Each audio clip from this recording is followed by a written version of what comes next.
La Ligue contre le cancer, en partenariat avec d'autres associations s'intéressant à la santé de la population, a organisé une marche pour la vie. Pendant 12 heures, des équipes se relayaient pour que la circonférence du stade Pont-Rémy soit toujours occupée de marcheurs volontaires dans le but de sensibiliser et informer sur les pathologies cancéreuses, d'inciter au dépistage et surtout récolter des dons pour accompagner des patients et aider les familles. Le premier traitement, en fait, c'est de ne pas avoir le cancer. Et dans certains cas, dans une grosse partie des cas, on sait qu'on peut éviter le cancer, en particulier tout ce qui est relié au tabac et à l'alcool. Et pour un certain nombre d'entre eux, par contre, on peut prévenir en faisant un dépistage précoce, en particulier les cancers du col de l'utérus ou les cancers du côlon et du rectum. Aujourd'hui, il y a un dépistage organisé pour ça. C'est dire aux gens, à toutes les personnes non malades, que vous pouvez éviter d'être malade si vous pratiquez une activité régulière, physique régulière, si vous mangez bien, vous évitez trop de sucre, trop de graisse, et que vous pratiquez cette activité physique, vous allez éviter un certain nombre de cancers évitables.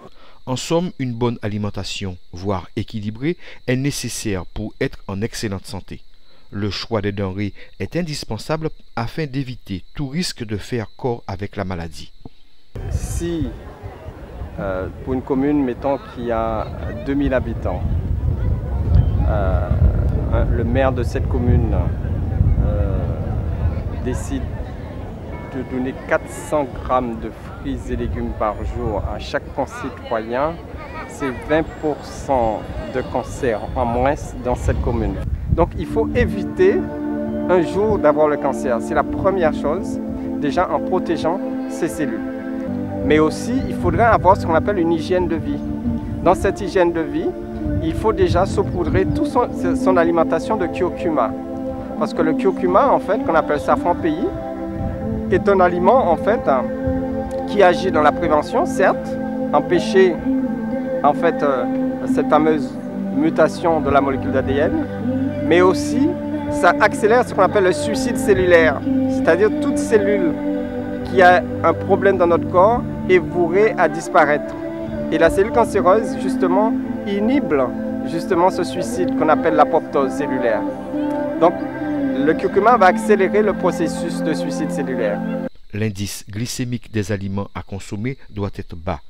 Tous ceux qui proviennent du terroir, comme igname, patates douces, giromon, malanga, fruits à pain, etc., ont un taux moins élevé que celui du riz et des pommes de terre.